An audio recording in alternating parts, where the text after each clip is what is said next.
दोस्तों, अगर आप भी कबूतर परवरी का शौक रखते हैं और अच्छी नस्लों का शौक रखते हैं तो ये नामुमकिन है कि आप रामपुरी कबूतर के नाम से वाकिफ ना हो।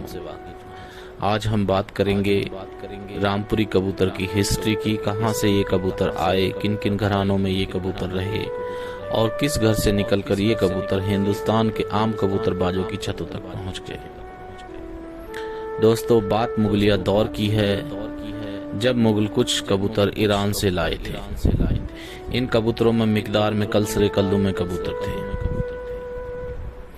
मुगलों की पीढ़ी दर पीढ़ी इन कबूतरों का शौक होता रहा और ये तादाद में बढ़ते रहे। यकीनन दोस्तों, इन कबूतरों की उड़ान और सियान का कोई सानी न था। और दोस्तों, उस दौर में कबूतरबाजी रईस घरानों का शौक हुआ करता था।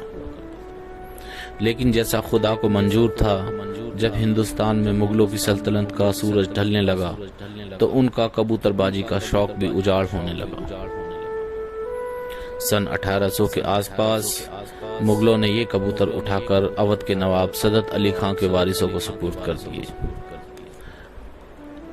अब ये कबूतर अवध पहुंच चुके थे और इनका शौक अवध के नवाब सदत अली खां के वारिस कर रहे थे। यहाँ भी इनकी तादाद दोस्तों बढ़ी, लेकिन खुदा को यह भी मंजूर न था ये कबूतर बिना किसी नाम के रह जाएं और सिर्फ मुगलों और नवाबों की छतों तक हद बंद रह जाएं। जब अवध के नवाब सदत अली खां के वारिसों का कबूतरबाजी का शौक खत्म हुआ तो उन्होंने ये कबूतर उठाकर रामपुर के नवाब फैजुल्ला खां के वारिसों को सुपुर्द कर दिए। इस तरीके से दोस्तों, अब ये कबूतर वहां पहुंच चुके थे जहां इनको अपना मशहूर नाम रामपुरी कबूतर मिलने वाला था। रामपुर में नवाब फैजुल्ला खां के वारिसों ने इन कबूतरों का शौक किया, लेकिन जल्द ही उनका कबूतरबाजी का शौक भी खत्म होने लगा। तो रामपुर के नवाब ने ये कबूतर उठाकर अपने बहनोई चंदा खां को दे दिए। चंदा खां खुद भी एक कबूतर परवर थे और बड़े ही नेक दिल और शकी इंसान थे। चंदा खां के बारे में ये कहा जाता है, अगर कोई भी कबूतर परवर उनकी छत पर पहुंचा और उसने कोई कबूतर मांग लिया तो उन्होंने उसको एक तो जोड़ा ऐसे ही उठाकर दे दिया। दोस्तों, ये चंदा खां की ही छत थी जिस छत से निकलकर ये कबूतर आम कबूतरबाजों की छतों पर पहुंच गए। उससे पहले दोस्तों, ये शाही कबूतर थे और इनका शौक मुगलों और नवाबों के घर किया जाता था। लेकिन चंदा खां की सखावत ही थी जिसने इन कबूतरों को आम कबूतरबाजों की हद में पहुंचा दिया।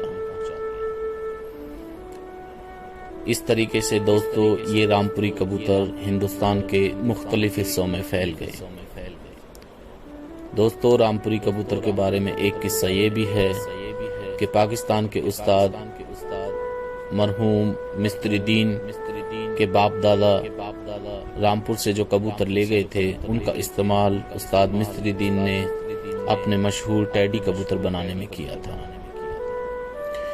इन रामपुरी कबूतरों को उस्ताद मिस्त्री दीन ने अपनी उस जौनसरी कबूतरी से मिलाया था जिसको अक्सर वे डायन कहा करते थे। और जब भी उनके कबूतरबाजी के मुकाबले हुआ करते थे तो वो कहते थे कि जाओ उस डायन के बच्चों को निकालो और उड़ा दो, शाम से पहले नहीं आएंगे वे। दोस्तों, ये थी रामपुरी कबूतर की हिस्ट्री। अगर आपको वीडियो अच्छी लगी हो तो लाइक करें, चैनल को सब्सक्राइब करें।